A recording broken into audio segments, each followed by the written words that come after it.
बिस्मिल्लाहिर्रहमानिर्रहीम। अस्सलातु वस्सलामु अलैका या सय्यदी या रसूलल्लाह व अला आलिका वस्हाबिका या सय्यदी या मुहम्मदुर रसूलुल्लाह सल्लल्लाहु अलैहि वसल्लम।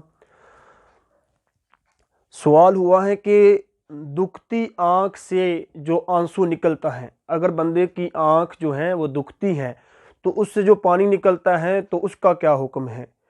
दुखती आँख से मेरे दोस्तों पानी निकलने का हुक्म ये है कि अगर किसी बंदे की आँख दुखती है और उसमें से जो पानी निकलता है वो पानी भी नापाक है, यानी जो रतूबत उसमें से निकलती है वो नापाक है, और उसके साथ अगर वो निकलता है दुखती आँख से पानी तो वज़ू भी टूट जाता है। जो आँख दर्द करती हो उसके अलावा नहीं, वैसे आँखों में पानी कभी कभी आता है तो उससे वज़ू नहीं टूटेगा, ना ही वो पानी नापाक होगा।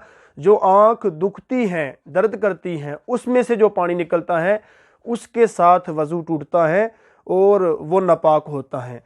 तो अक्सर दोस्त जो हैं इस मसले से नावाकिफ़ हैं, इस मसले को नहीं जानते, तो वो जब दुखती है आँख तो उसका पानी जो है वो अपने कपड़े से साफ़ कर लेते हैं, अपने जो आस्तीन से साफ़ कर लेते हैं, कमीज कुर्ते वगैरह से, तो वो जो है पानी नापाक होता है। तो इससे एहतियात की जाए, वो पानी नापाक होता है।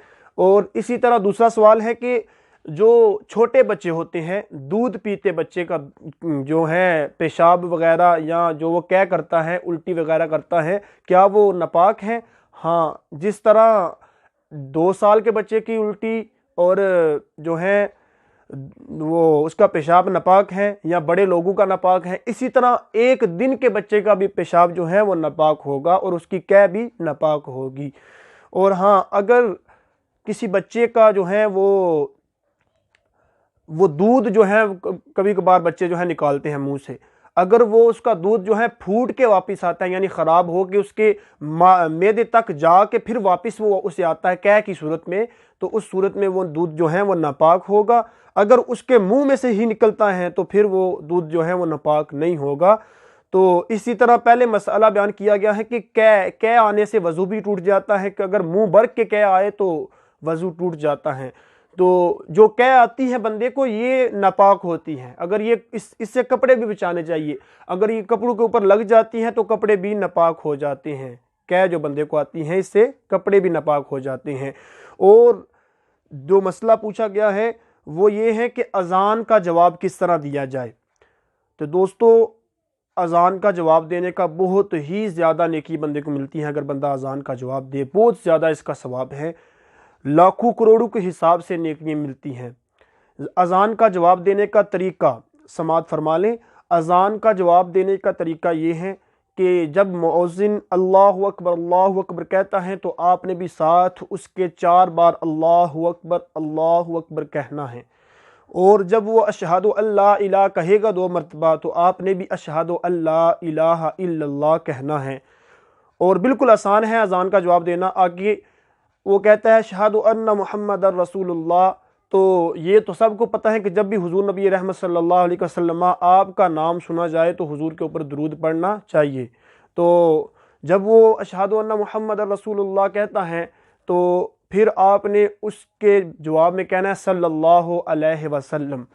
और फिर जब दूसरी मरतबा अशहदु अन्ना मुहम्मदर रसूलुल्लाह कहेगा तो फिर कहना है कुर्रतु ऐनी बिका या रसूलल्लाह। और हय्या अलस सलाह और हय्या अलल फलाह।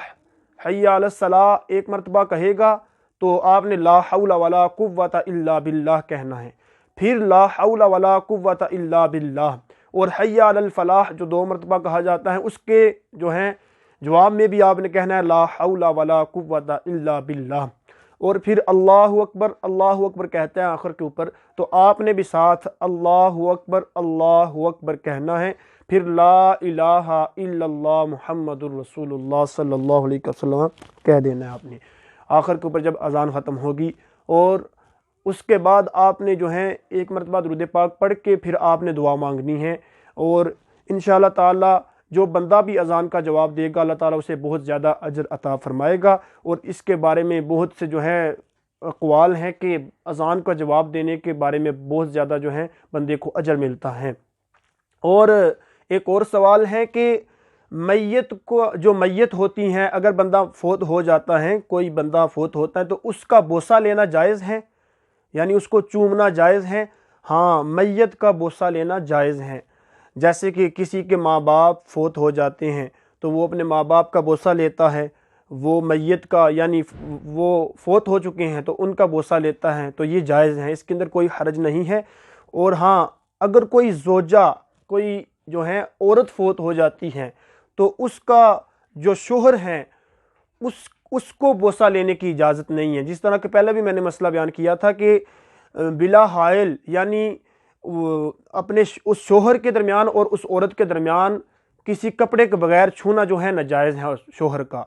तो इसलिए जो है शोहर औरत का अपनी, जब वो उसकी बीवी वफात पाएगी तो उसका वो बोसा नहीं ले सकता।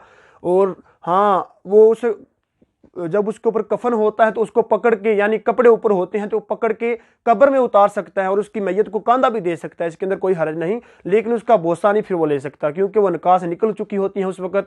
और जो है, जो उसके महरम हैं, यानी जो औरत के भाई बहन या उसके जिनके साथ उसका निकाह नहीं हो सकता, वो उसका बोसा ले सकते हैं।